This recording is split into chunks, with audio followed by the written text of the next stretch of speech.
யாழ்ப்பாணத்திலே போட்டி போடும் இலங்கை தமிழரசு கட்சியுடைய இந்த வேட்பாளர் அறிமுக கூட்டத்தை தலைமை தாங்கி நடாத்தி கொண்டிருக்கும் இலங்கை தமிழரசு கட்சியினுடைய தலைவர் சி.வி.கே. சிவஞானம் ஐயா அவர்களே, இலங்கை தமிழரசு கட்சியினுடைய பொதுச் செயலாளரும் ஜனாதிபதி சட்டத்தரணியும் அண்ணன் சுமந்திரன் அவர்களே, இலங்கை தமிழரசு கட்சியினுடைய பொருளாளர் ஐயா கனகசபாபதி அவர்களே, இன்றைய மேடையிலே வீட்டிற்கும் எங்களுடைய சாவச்சேரி முன்னினால் நகர சபையினுடைய தலைவி அவர்களே, மற்றும் இலங்கை தமிழரசு கட்சியினுடைய மாவட்ட கிளை உறுப்பினர்கள், தொகுதி கிளை உறுப்பினர்கள், மூலக்கிளையினுடைய உறுப்பினர்கள் மற்றும் கட்சியினுடைய அங்கத்தவர்கள், பொதுமக்கள், ஊடக நண்பர்கள் அனைவருக்கும் என்னுடைய மாலை நேர வணக்கத்தை நான் இதை தெரிவித்துக் கொள்கிறேன். உண்மையிலே இந்த உள்ளூராட்சி மன்ற தேர்தல் என்று சொல்வது எங்களுடைய பாராளுமன்ற தேர்தலுக்கும் விட ஒரு மிக முக்கியமான ஒரு தேர்தல். ஏனென்றால் இலங்கை தமிழரசு கட்சியினுடைய ஆசனங்களை உறுதிப்படுத்துவது, பாராளுமன்ற தேர்தலில் இருக்கும் எங்களுடைய ஆசனங்களை உறுதிப்படுத்துவது, அதிலே ஒரு பெரிய பங்கு எங்களுடைய உள்ளூராட்சி மன்ற சபைகளுடைய வேட்பாளருக்கு இருக்கின்றது. நான் நினைக்கிறேன் எங்களுடைய கடந்த பாராளுமன்ற தேர்தலிலே எங்களுடைய கட்சி மட்டுமில்லை, பல கட்சிகளுக்கு, வடக்கு கிழக்கு பூராகவும் இருக்கிற கட்சிகள் மட்டுமில்லை, ஏனைய கட்சிகளுக்கும் பாராளுமன்ற தேர்தலில் இருந்த ஒரு மிகப்பெரிய சவால் எங்களுடைய உள்ளூராட்சி மன்ற சபைகள் இல்லாமல் போனது, உள்ளாட்சி மன்ற சபையுடைய உறுப்பினர்கள் இல்லாமல் போனது ஒரு பாரிய ஒரு சவாலாக அமைந்திருந்தது. என்னென்று சொன்னால், பாராளுமன்றத்துக்கு நாங்கள் சென்றால் கூட நாங்கள் இருக்கிறது எதிர்கட்சியில். ஆனால் உள்ளூராட்சி மன்ற தேர்தல் உள்ளூராட்சி மன்ற சபைகளை பொறுத்தளவிலே நாங்கள் வடக்கு கிழக்கிலே அனைத்து சபைகளிலுமே அதிகாரத்துடன் இருக்கக்கூடிய, ஆட்சி அமைக்கக்கூடிய ஒரு சூழலிலே இருக்கிற கட்சி என்று சொன்னால் இலங்கை தமிழரசு கட்சி மாத்திரம்தான். அந்த காரணத்தினால் இந்த உள்ளூராட்சி மன்ற சபைகளை நாங்கள் எங்களுடைய கைவசம் வச்சு கொள்வது மிக மிக முக்கியமான ஒரு விடயமாக தான் நான் பார்க்கின்றேன். எங்களுடைய அம்பாறை மாவட்டத்துடைய முன்னாள் பாராளுமன்ற உறுப்பினர் அண்ணன் கலையரசன் சொல்லுவார், தான் நாவிதன்வழி பிரதேச சபையினுடைய தவிசாளராக இருந்த பொழுது நாவிதன்வழி பிரதேசத்துக்கு பாராளுமன்ற உறுப்பினர்கள், மாகாண சபை உறுப்பினர்கள், அமைச்சர்கள் செய்ததை விட கூட அதிகமான வேலைகள், சேவைகள் அந்த மக்களுக்கு தான் நாவிதன்வழியுடைய பிரதேச சபை உறுப்பினர், பிரதேச சபை தவிசாளராக இருந்து கொண்டு செய்தார் என்றதை அடிக்கடி ஞாபகப்படுத்துவார். ஏன்னால் இது ஒரு குட்டி அரசாங்கம். இந்த குட்டி அரசாங்கத்தை எங்களுடைய கையிலே வைத்துக்கொண்டு அந்த பிரதேசத்தில் இருக்கும் மக்களுடைய பிரச்சனைகளை, அந்த பிரதேசத்தில் இருக்கும் குறைபாடுகளை நிவர்த்தி செய்வதன் ஊடாகவே எங்களுடைய கட்சி மீது மக்கள் மத்தியிலே இன்னும் ஒரு எழுச்சி ஏற்படும். மாகாண சபை தேர்தல் நடக்குமாண்டு இப்பொழுது தெரியாது. ஜனாதிபதி அவர்களை நாங்கள் கடந்த டிசம்பர் மாதம் சந்தித்த பொழுது மிக தெளிவாக சொன்னார், உள்ளூராட்சி மன்ற தேர்தலை முதல் நடத்துவோம், அதனைத் தொடர்ந்து நாங்கள் மாகாண சபை தேர்தலை நடத்துவோம் என்று. ஏனென்றால் அந்த கேள்வி வந்ததுக்கான காரணம் அனைவருக்கும் தெரியும். மாகாண சபை தேர்தலை நடத்துவதாக இருந்தால் சட்டத்திலே ஒரு சிறிய திருத்தம் செய்ய வேண்டும்.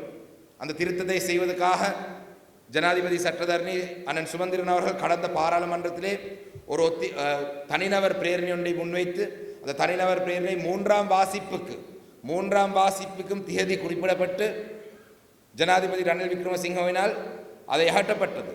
அந்த திருத்தத்தை செய்தால் மாத்திரம்தான் மாகாண சபை தேர்தலை நடத்த முடியும். அந்த நேரத்திலே ஜனாதிபதியை சந்தித்த பொழுது நான் ஜனாதிபதியிடம் கேட்டிருந்தேன், கடந்த பாராளுமன்றத்தில் இவ்வாறு நடந்தது, இந்த பாராளுமன்றத்திலே அதை ஒரு தனிநபர் பிரேரணையாக நான் கொண்டு வரவா என்று கேட்ட பொழுது அவர் சொன்னார், இல்லை, அது அரசாங்கம் செய்யும், மிக விரைவாக நாங்கள் செய்வோம் என்று சொன்னார். சொல்லி 3 மாதங்கள் கடந்து விட்டது, 4வது மாதம் வந்து விட்டது. இதுவரைக்கும் அந்த சட்ட திருத்தத்தை பாராளுமன்றத்தில் கொண்டு வருவதற்கு எந்த ஒரு நடவடிக்கையும் எடுக்கவில்லை.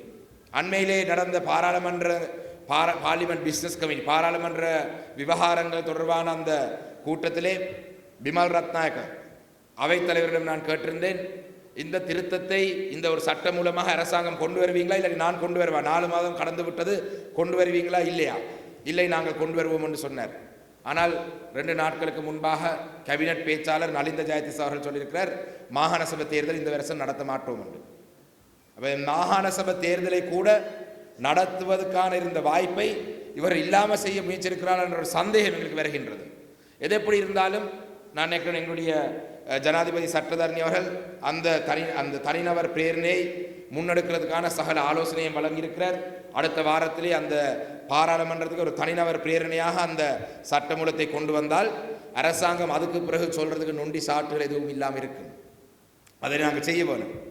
ஆனால் அந்த மாகாண சபை தேர்தல் நடக்கும் பொழுதும் கூட அந்த மாகாண சபை தேர்தலில் அதிக அளவான ஆசனங்களை நாங்கள் எடுக்கிறதா இருந்தால் எங்களுடைய இந்த உள்ளூராட்சி சபைகளில் எங்களுடைய அதிகாரத்தை நாங்கள் கைப்பற்றினால் இன்னும் அதை இலகுவாக அந்த மாகாண சபையை நாங்கள் கைப்பெறக்கூடியதாக இருக்கும். ஏனென்றால் இன்று யாழ் மாவட்டத்தை பார்க்கும் பொழுது பாராளுமன்றத்துக்கு போகும் பொழுது மிகவும் கவலையாக இருக்கின்றது. பாராளுமன்றத்தை ஆளும் கட்சியை சேர்ந்தவர்கள் ஒவ்வொரு முறையும் நாங்கள் தமிழர் தரப்பில் இருக்கும் ஒரு பிரச்சனையை பேசும் பொழுது எழுந்து சொல்லும் ஒரே ஒரு விடயம், உங்களை எங்களுடைய மக்கள் நிராகரித்திருக்கிறார்கள், வடமாகாணத்தில் இருக்கும் தமிழ் மக்கள் எங்களுக்கு அங்கீகாரத்தை தந்திருக்கிறார்கள், நீங்கள் அதை பேச வேண்டிய அவசியம், அதை நாங்கள் பேசலாம் என்று சொல்கிறார்கள். மட்டக்களப்பை மட்டும் அப்படி சொல்லிடாது. அவர்கள் அப்படி சொல்லும் பொழுது நான் அவரிடம் சொல்றது, ஜனாதிபதி தேர்தலிலே மட்டக்களப்பு மாவட்ட மக்கள் உங்களை நிராகரித்தார்கள், பாராளுமன்ற தேர்தலிலே மட்டக்களப்பு மாவட்ட மக்கள் நிராகரித்தார்கள், உள்ளூராட்சி மன்ற தேர்தலிலே மட்டக்களப்பு மாவட்ட மக்கள் உங்களை நிராகரிப்பார் என்ற செய்தியை நான் பாராளுமன்றத்தை பயமில்லாமல் சொல்லியிருக்கின்றேன். அதை நாங்கள் நடத்தி காட்டுவோம். மட்டக்களப்பிலே அனைத்து சபைகளையும் நாங்கள் கைப்பற்றுவோம். ஆனால் யாழ் மாவட்டத்தை பார்க்கும் பொழுது, வடமாகாணத்தை பார்க்கும் பொழுது மிகவும் ஒரு மனவேதனையாக இருக்கின்றது. ஆனால் இறைவன் நமக்கு ஒரு சந்தர்ப்பத்தை தந்திருக்கிறார். 6 மாதத்துக்குள்ளே ஒரு சந்தர்ப்பத்தை தந்திருக்கிறான். இந்த உள்ளூராட்சி மன்ற தேர்தல் கடந்த பாராளுமன்ற தேர்தலில் எங்களுடைய தமிழ் மக்கள், வடமாகாணத்தில் இருக்கும் தமிழ் மக்கள் செய்த தவறை நிவர்த்தி செய்வதற்கான ஒரு வாய்ப்பாக தான் இந்த 6 மாத கால பகுதிக்குள்ளே இந்த சந்தர்ப்பம் கிடைத்திருக்கின்றது. நான் நினைக்கிறேன் எல்லாம் சாப்பிட்டு வந்து கொஞ்சம் சவுப்பாக இருக்கிறீங்க போல தெரியுது. எல்லாம் சபையும் எடுப்போம் என்று சொன்னாலே சந்தோஷத்தை காணல. சரி, இந்த தேர்தலிலே நாங்கள் இலங்கை தமிழரசு கட்சிக்கு நாங்கள் வாக்கு கேட்டு போவதற்கு, எங்களுடைய மக்களுக்கு முன்னிலை நாங்கள் போறதுக்கு பல காரணங்கள் இருக்கின்றது. இந்த என்பிபி அரசாங்கத்தை பொறுத்தளவிலே சரி, வடமாகாணத்திற்கு மக்கள் கடந்த தேர்தலில் ஆதரவு அளித்தார்கள். இந்த ஆதரவு அளித்ததுக்கு பின்னணியிலே சில விடயங்கள் இருக்கலாம். நாங்கள் அதை யோசித்து பார்த்தால் மக்கள் நேர்த்திருக்கலாம். 75 வருடங்களாக மாறி மாறி இந்த நாட்டை ஆட்சி செய்த கட்சிகள் இந்த நாட்டினுடைய பொருளாதாரத்தை கட்டியெழுப்பவில்லை. இந்த நாட்டினுடைய பொருளாதாரத்தை கட்டியெழுப்பாத காரணத்தில் எங்களுடைய பொருளாதாரம் அடிபட்டு போய் கொண்டிருக்கின்றது. எங்களுடைய இளைஞர்கள் நாட்டை விட்டு வெளியேறி செல்கிறார்கள். பொருளாதாரத்தை இவர்கள் கட்டியெழுப்பார் என்ற நம்பிக்கையிலே சில நேரத்திலே வடமாநிலத்தில் இருக்கும் மக்கள் அவருக்கு வாக்களித்திருக்கலாம். ஆனால் ஆட்சிக்கு வந்து 6 மாதத்துக்குள்ளே சில உதாரணங்களை சொல்லி காட்டுகின்றேன். அவங்களுடைய பொருளாதாரத்தை கட்டியெழுப்பது எவ்வாறு இருக்கின்றது என்று உங்களுக்கு தெரியும். கடந்த சில மாதங்களுக்கு முன்பாக நாட்டிலே ஒரு அரிசி தட்டுப்பாடு வந்தது. அரிசி தட்டுப்பாடு வந்ததுக்கான காரணம் என்னென்று சொன்னார்கள், உங்களுடைய வீட்டிலே எங்களுடைய வீட்டில் இருக்கும் பூனையும் நாயும் சாப்பிட்டு தான் அரிசி தட்டுப்பாடு ஏற்பட்டதுன்னு சொன்னார்கள். கேட்டிருந்தீங்களா? இல்லையா? அரிசி தட்டுப்பாடு வந்ததுக்கான காரணம் வீடுகளில் இருக்கும் நாயும் பூனையும், வளர்க்கிற நாயும் பூனையும் சாப்பிட்டு தான் நாட்டிலே அரிசி தட்டுப்பாடு வந்ததுன்னு சொன்னார்கள். அந்த அளவுக்கு தான் அவங்களுடைய பொருளாதாரம் சம்பந்தமான அறிவு இருக்கின்றது. தேங்காயுடைய தட்டுப்பாடு வந்தது. என்ன சொன்னார்கள்? நீங்களும் நானும் சொதியும் சம்பளம் சாப்பிட்றதால தான் தேங்காய் தட்டுப்பாடு வந்திருக்குன்னு சொன்னார்கள். சொன்னார்களா இல்லையா? சொன்னார்களா இல்லையா? எல்லாரும் இந்த தேங்காய் பூ சாப்பிட்றதில்ல போல, சம்பல் சாப்பிட்ற இல்லையா? ரைட். அந்த வகையிலே இந்த பொருளாதாரத்தை கட்டியெழுப்பதை பற்றி கூட நாட்டிலே தேங்காய் தட்டுப்பாடு இருக்கின்றதுக்கு பல காரணங்கள் இருக்கு. இதை கூட சரியாக ஆராய்ந்து இதுக்கு ஒரு தீர்வை முன்வைக்க தெரியாத ஒரு அரசாங்கம் தான் இன்று இந்த நாட்டில் இருக்கின்றது. அதையும் தாண்டி சில விடயங்களை பார்க்கலாம். இன்று அமெரிக்கா வரி 44% எங்களுடைய இந்த நாட்டில் இருந்து அமெரிக்காவுக்கு ஏற்றுமதி செய்யும் பொருட்களுக்கு வரி அறுவடை செய்ய போறார்கள். இதை பற்றி பாராளுமன்றத்திலே பாராளுமன்ற விவகாரம் தொடர்பான குழுவிலே எதிர்கட்சியில் இருக்கிற நாங்கள் அவைத்தலைவரிடம் முன்வைத்திருந்தோம். இப்படி ஒரு திட்டம் ட்ரம்ப் ஆட்சியின் கீழே இது நடக்கப் போகின்றது. 2 மாதங்களுக்கு முன்பாக இது தொடர்பாக நாங்கள் பாராளுமன்றத்தில் ஒரு குழு ஒன்றை நியமிக்க வேண்டும். இந்த பாராளுமன்றத்தை நியமிக்கிற குழு நடக்குதோ நடக்கலையோ எங்களால் செய்யக்கூடிய முயற்சியை நாங்கள் எடுக்க வேண்டும். அமெரிக்காவுடன் நாங்கள் பேச வேண்டும்.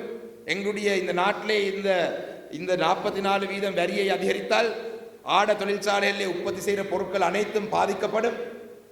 இதை நாங்கள் சொல்லியிருந்தோம். அந்த நேரத்திலே சொன்னார்கள், ஏதோ ட்ரம்ப்புக்கும் ட்ரம்ப்பை நாங்கள் கட்டுப்படுத்துவோம், இல்லாட்டி ட்ரம்ப்பை நாங்கள் கட்டுப்படுத்துவோம் என்ற வகையான ஒரு மனநிலையில் இருந்தார்கள். இன்று அது நடந்த பிறகு நாங்கள் சொன்ன அந்த ஆலோசனையை 2 மாதங்களுக்கு முன்பாக ஜனாதிபதி இன்றைக்கு நடைமுறைப்படுத்துறதுக்கு முயற்சிருக்கிறார். நாட்டிலே கடன் மறுசீலமைப்பு செய்து 2028ஆம் ஆண்டில் இருந்து நாங்கள் மீண்டும் எங்களுடைய கடனை நாங்கள் செலுத்த வேண்டிய காலம் வந்துவிடும். 2028ஆம் ஆண்டு வந்தால் நாட்டுக்குள்ளே இதுவரைக்கும் ஒரு பாரிய முதலீடாக இருக்கட்டும், ஒரு சிறிய முதலீடாக இருக்கட்டும், எந்த ஒரு நிதி ஒதுக்கீடும், அந்நிய செலவாணி வரக்கூடிய வகையான எந்த ஒரு முதலீடும் இந்த நாட்டுக்குள்ளே இன்னும் வரவில்லை. அப்போ 2028ஆம் ஆண்டு வந்தால் நாடு மீண்டும் பங்களோத்திலே அடையக்கூடிய ஒரு சூழல் இருக்கின்றது. ஆனால் அதை பற்றி இவர்களுக்கு எந்த அக்கறையும் இல்லை. அவர்களுக்கு தேவை தாங்கள் ஒரு அவங்களுடைய கட்சியினுடைய கட்டமைப்பை வளர்க்கிறது மட்டும்தான் அவங்களுடைய நோக்கம். வடமாகாணத்திலிருந்து எங்களுடைய மக்கள் தெரிவு செய்து அனுப்பிய பாராளுமன்ற உறுப்பினருடைய நிலையை பாராளுமன்றத்தை பார்த்தால் பரிதாபமாக இருக்கின்றது. அவருடைய நிலைமையை பார்த்தால் பரிதாபமாக இருக்கின்றது என்றால் பேசுவதற்கே சந்தர்ப்பம் வழங்குகிறார்கள் இல்லை. என்னுடைய மட்டக்களப்பு மாவட்டத்தை சேர்ந்த சக பாராளுமன்ற உறுப்பினர் உட்பட வடமாகாணத்தை சேர்ந்த என்பிபியுடைய பாராளுமன்ற உறுப்பினர்கள் பாராளுமன்றத்திலே இருக்கும் 225 பேரிலே 225, 224, 223, 222 இந்த வரிசையிலே தான் இருக்கிறார்கள். பாராளுமன்றத்தை செயல்பட்டவருடைய வரிசையில் பார்த்தால் என்றால் பேசுறதுக்கு கூட நேரம் ஒதுக்கிறார்கள் இல்லை. சில பாராளுமன்ற உறுப்பினர்கள் எங்களை பார்த்து சொல்றார்கள், இந்த விடயத்தை உங்களால் முன்வைக்க முடியுமா என்றால், ஏனப்பா நீங்க செய்யலாதுன்னு கேட்டால் பதவி இல்லாமல் போகும் என்று பயம், பாராளுமன்ற ஆசனமே இல்லாமல் போய்விடும். சரி, நாட்டிலே இருக்கும் தமிழ் மக்களுடைய அடிப்படை பிரச்சனைகளை பற்றித்தான் உங்களால் பேச முடியாவிட்டாலும் கூட இந்த பொருளாதாரத்தை கட்டியெழுப்புற விடயங்களை பற்றியாவது நீங்கள் பேசலாம். ஒரு அமைச்சர் இருக்கிறார், மூக்கால தான் காய்ப்பார் என்று காய்ப்பார், இந்த நேரம் அவ்வளோதான் நடக்கும், இந்த என்று காய்ச்சிட்டு இருப்பார். அவர் கதைக்கிறது மட்டும்தான் இந்த வடமாகாணத்துக்கு கடந்த 6 மாதங்களாக நடந்திருக்கு. மட்டக்களப்புக்கு வந்தார், அண்மையிலே வந்து தேர்தல் சட்டங்களை மீறி மட்டக்களப்பு மாவட்டத்தில் இருக்கும் சில மீனவ சங்கங்களை அழைத்து அவங்களுடைய வேட்பாளர்களையும் அழைத்து ஒரு கூட்டம் நடத்த பார்த்தார்.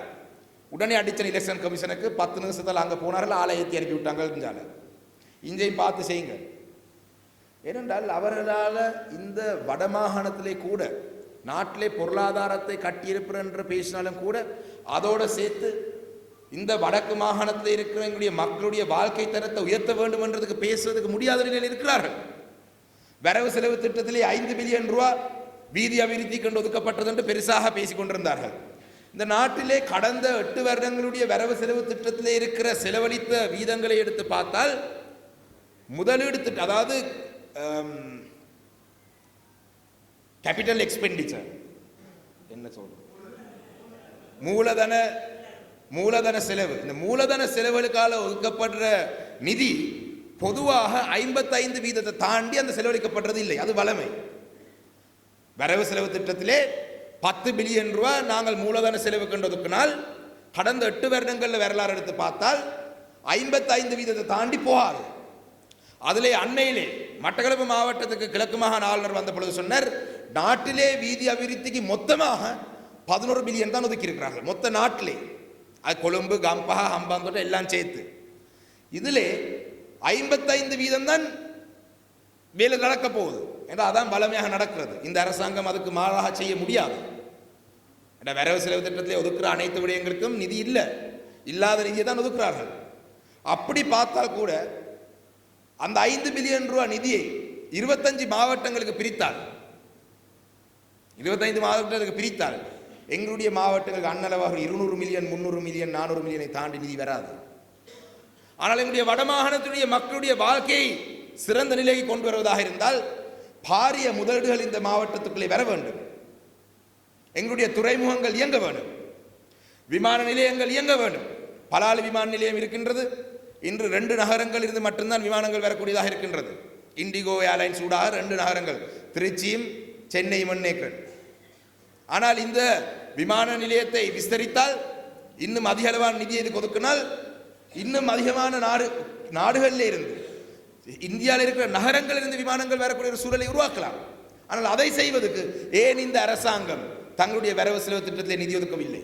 இதை நீங்கள் கேட்க வேண்டும்.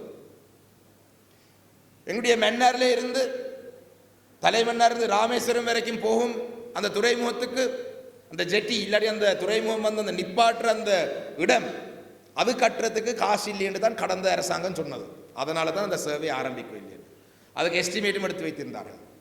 பாரத பிரதமர் நாட்டுக்கு வார இந்த அரசாங்கம் வடமாகாணத்துடைய மக்களை பற்றி உண்மையிலே கரசன உள்ள அரசாங்கமாக இருந்தால் ஒரு முன்மொழிவை தயார்படுத்தி பாரத பிரதமரிடம் கொடுக்கலாம். வடக்கு மாகாணத்துடைய பொருளாதாரத்தை கட்டியெழுப்பதற்கு பலாலி விமான நிலையத்தை தரமுயத்துக்கு நிதி தாருங்கள் என்று சொன்னால் நான் அறிந்த வகையில் நிச்சயமாக நிதி கிடைக்கும். எங்களுடைய கிழக்கு மாகாணத்திலே உங்களுக்கு நான் வட மாகாணத்தினால சொல்லியிருக்கு 5 பில்லியன் இதுக்கு 1 பில்லியன் இதுக்கு வருதோ வரலையோ சொல்லியிருக்கு. எங்களுக்கு ஒன்றுமே இல்லை, தரையும் தேவையில்லை என்றால் எப்படியும் வரப்போகிற காசு இல்லை, இது வரப்போகிற காசு இல்லை. ஆனால் திருவண்ணாமலை துறைமுகத்தை கட்டியெழுப்போம், ஒரு இயற்கை துறைமுகம், இதை கட்டியெழுப்பதனூடாக கிழக்கு மாகாணத்துடைய மக்களுடைய வாழ்க்கையை கூட்டலாம் என்ற சிந்தனை அரசாங்கத்துக்கு இல்லை. முழுக்க இந்த அரசாங்கம் இனவாதமான ஒரு அரசாங்கம் தான். மஹிந்த ராஜபக்ச, கோட்டாபய ராஜபக்சாவது சொன்னார்கள், நாங்கள் சிங்கள ஜனாதிபதிகள், சிங்கள மக்களுடைய ஜனாதிபதி, சிங்கள மக்களுடைய அரசாங்கம், இது சிங்கள மக்களுக்கு தான் நாங்கள் எல்லாம் செய்வோம் என்று சொன்னார்கள். இவர்கள் அதை சொல்ல மாட்டார்கள். ஆனால் நடக்கிற முழுதும் அப்படித்தான் நடக்கின்றது. செய்கிற எல்லா வேலை திட்டங்களும் இப்படியே தான் இருக்கின்றது. ஆனால் துரதிருஷ்டவசமாக எங்களுடைய மக்கள் தெரிவு செய்து அனுப்பின பாராளுமன்ற உறுப்பினர்களுக்கு இதை தட்டி கேட்க முடியாத சூழலில் இருக்கிறார்கள். பொருளாதாரத்தை பற்றியும் கதைக்க இயலாது. சரி, எங்களுடைய வடக்கு கிழக்கிலே தமிழ் மக்களுடைய நிரந்தரமான பிரச்சனையாக இருக்கும், எங்களுடைய நிரந்தரமான அரசியல் தீர்வு இல்லாட்டி பொறுப்பு கூறல் விடயத்தை பற்றி ஏதாவது பேசலாம் என்று பார்த்தால் அதை பற்றியும் ஒன்றும் பேச முடியாது. அரசியல் கைதிகளை ஒரு குறிப்பிட்ட தினங்களுக்குள்ளே விடுதலை செய்வோம் இந்த அரசாங்கம் சொன்னது. இன்று நாட்டினுடைய நீதி அமைச்சர் கேட்கிறார், அரசியல் கைதி என்ற யாரு? அப்படி அரசியல் கைதி என்ற அந்த பெயரிலே ஒருவரும் இல்லை என்று நாட்டுடைய நீதி அமைச்சர் சொல்றார். அவரை தனிப்பட்ட நேற்று முன்தினம் நான் யாழ்ப்பாணத்துக்கு வந்திருந்ததோ ஒரு கருத்திலே சொல்லி போயிருக்கிறார். ஆனால் நேரடியாக கண்ட பொழுது அவர் சொன்னார், அரசியல் கைதிகளுடைய விடுதலை பற்றி நாங்கள் ஒன்றும் செய்யலாது, நாங்கள் எந்த ஒரு அழுத்தமும் சட்டம் அதிபருக்கு கொடுக்க முடியாது. நான் சொன்னேன், அழுத்தம் கொடுக்குறேன்னு சொன்னால் புலியான விஷயங்களை நீங்கள் அழுத்தம் கொடுக்கக்கூடாது. அதாவது ஜட்ஜை மாற்று, இவரை மாற்று, அவரை மாற்று, இந்த வழக்கு நாடு அப்படி செய்யக்கூடாது. ஆனால் நீண்ட காலமாக சிறையிலே இருக்கும் அரசியல் கைதிகளுடைய விடுதலை விஷயம் தொடர்பாக நீங்கள் கரிசனை செலுத்த வேணும், நீங்கள் தலையிட வேணும். அதுக்கு எந்த பதிலும் இல்லை. காணாமாக்கப்பட்டவருக்கு நீதி வேணும் என்று நாங்கள் சொன்னோம். அதுக்கு விஜித ஹேரத் எங்களுடைய வெளிவிவகார அமைச்சர் என்ன சொல்லியிருக்கிறார்?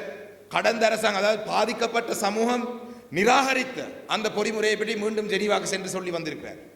பாதிக்கப்பட்ட சமூகத்தினுடைய பிரதிநிதிகள் நாங்கள், பாதிக்கப்பட்ட சமூகம், காணாமாக்கப்பட்டவர்களுடைய சங்கம் நிராகரித்திருக்கிறார்கள். ஒரு நீதித்துறையோட, ஒரு நீதிமன்றத்தோட சம்பந்தப்படாத சர்வதேச தலையீடு இல்லாத ஒரு பொறிமுறையை நாங்கள் நிராகரிக்கிறோம் என்று மக்கள் சொல்லியிருக்கிறார்கள். ஆனால் தேர்தல் காலத்தை வேறொன்றை சொல்லிவிட்டு இன்று அவர்களும் கடந்த அரசாங்கம் சொன்ன அதை உடையதை சொல்லி குற்றவாளிகளை, இராணுவத்தினரை குற்றம் செய்த இராணுவத்தினரை பாதுகாக்கிறதுக்கு அவர்களும் முயற்சியில் ஈடுபடுறார்கள். மாகாண சபை தேர்தல் நடத்துறது நான் இப்போ சொன்னான், அமைச்சர் சொல்லியிருக்கா, சில நடக்கும் நடக்காதுன்னு சொல்றேன். அப்போ எங்களுடைய அதிகார பயிர்வு விடயங்களே கையிலே இருக்கிற விஷயத்தை கூட இந்த அரசாங்கம் தரப்போவதில்லை. இறுதியாக எங்களுடைய அரசியல் தீர்வு, ஒரு நிரந்தரமான அரசியல் தீர்வுக்கு ஒரு புதிய அரசியல் அமைப்பை உருவாக்குறதை பற்றி பேச்சுவார்த்தையே இல்லை. ஏனென்றால் ஜனாதிபதிக்கு பயம். புதிய அரசியல் அமைப்பை கொண்டு வர வேண்டியதாக வந்தால் நிறைவேற்ற அதிகார முறையை ஒழிக்க வேண்டும் என்று வரும். நிறைவேற்ற அதிகார முறையை ஒழிக்க வேண்டிய வந்தால் தனக்காப்பு என்றதுக்கு அவருக்கு பயம். எல்லாம் சுயநலம். தமிழ் மக்களை ஏமாற்றி தமிழ் மக்களுடைய வாக்கை எடுத்து இன்று தமிழ் மக்களை நடுத்தெருவிலே விடுற அளவுக்கு இந்த அரசாங்கத்துடைய செயல்பாடு இருக்கின்றது. சிலர் சொல்லலாம், பரவாயில்லை, நாங்கள் திசை காட்டிக்குத்தான், நாங்கள் இருந்து பார்ப்போம், என்பிபிக்கு கொடுத்து பார்ப்போம். கொடுத்து பார்த்தீங்கன்னு சொன்னால் அப்படியே பார்த்துட்டு இருக்க வேண்டியது தான். கொடுத்து பார்த்தீங்கன்னு சொன்னால் அப்படியே பார்த்துட்டு இருக்க வேண்டியது தான். அதை விட ஒன்றும் நடக்காது. அந்த வகையிலே இந்த உள்ளூராட்சி மன்ற சபை தேர்தல், இந்த வடமாகாணத்தில் இருக்கும் மக்கள், வடக்கு கிழக்கில் இருக்கும் தமிழ் மக்கள், தமிழ் பேசும் மக்கள் அரசாங்கத்துக்கு ஒரு சரியான ஒரு பதிலடியை கொடுக்கிறதுக்கான ஒரு சந்தர்ப்பமாக நாங்கள் இதை பயன்படுத்திக் கொள்ள வேண்டும். இந்த சந்தர்ப்பத்தை நாங்கள் இழந்தோம் என்று சொன்னால் சொல்லுவார்கள், நாட்டிலே தமிழ் மக்கள் இருக்கும் ஒரே ஒரு பிரச்சனை இந்த ராஜா உப்பு மட்டும்தான். ராஜா உப்பு, ராஜ உப்பு மட்டும்தான் பிரச்சனை. ராஜ உப்பு போல ஏதாவது ஒன்று ரெண்டு விஷயங்களை செய்தால் எங்களுடைய தமிழ் மக்கள் சந்தோஷமாக இருப்பார்கள் என்றதை நாங்களே உறுதி செய்த வகையான ஒரு விஷயமாக போய்விடும். அந்த வகையிலே அன்பான எங்களுடைய இந்த வந்திருக்கும் வேட்பாளர் நீங்கள் அனைவரும் இந்த அடுத்த இருக்கும் மே மாதம் 6ஆம் தேதி வரைக்கும் இருக்கும் இந்த குறிப்பிட்ட தினங்களுக்குள்ளே முடிந்த வரைக்கும் உங்களுடைய வீடுகளுக்கு நீங்கள் ஏறி இறங்குங்கள். இந்த தேர்தலை நீங்கள் போய் சொல்லுங்கள், இது அண்ணன் தம்பி என்று பார்த்து வாக்களிக்கிற தேர்தல் இல்லை, இது என்னுடைய கூட படித்தபடியன் என்று போட்டு வாக்களிக்கிற தேர்தல் அல்ல, இல்லையண்டா சின்ன வயசை நாங்கள் கிள்ளி பிடிச்சி விளையாடினாங்கன்னு சொல்லி வாக்களிக்கிற தேர்தல் அல்ல. இது எங்களுடைய அரசாங்கத்துக்கு தமிழ் மக்களுடைய அரசியல் அபிலாசைகள் என்னன்றதை சொல்ற ஒரு தேர்தலாகவே தான் நான் இந்த தேர்தலை பார்க்கிறேன். அந்த வகையிலே உங்களால் முடிந்த வரைக்கும் அடுத்த ஒரு சில தினங்களுக்குள்ளே, அடுத்த மாதத்துக்குள்ளே நீங்கள் உழைக்க வேண்டும். உங்களுடைய உழைப்பினூடாகத்தான் எங்களுடைய நிரந்தரமான ஒரு அரசியல் தீர்வு, அதே போல எங்களுடைய எத்தனையோ உயிர்களை நாங்கள் தியாகம் செய்த நாங்கள், இந்த தியாகங்கள் அனைத்தும் வீணாக செய்த தியாகங்கள் இல்லை என்றதை சொல்றதுக்கான திகதி இந்த மே மாதம் 6ஆம் தேதி. அந்த வகையிலே முடிந்த வரைக்கும் உழைத்து இலங்கை தமிழரசு கட்சி இந்த யாழ்ப்பாணத்தில் இருக்கும் 17 சபைகளையும் ஆட்சி அமைக்கக்கூடிய வகையாக செயல்படுங்கள் என்று கேட்டு விடைபெறுகிறேன். நன்றி, வணக்கம்.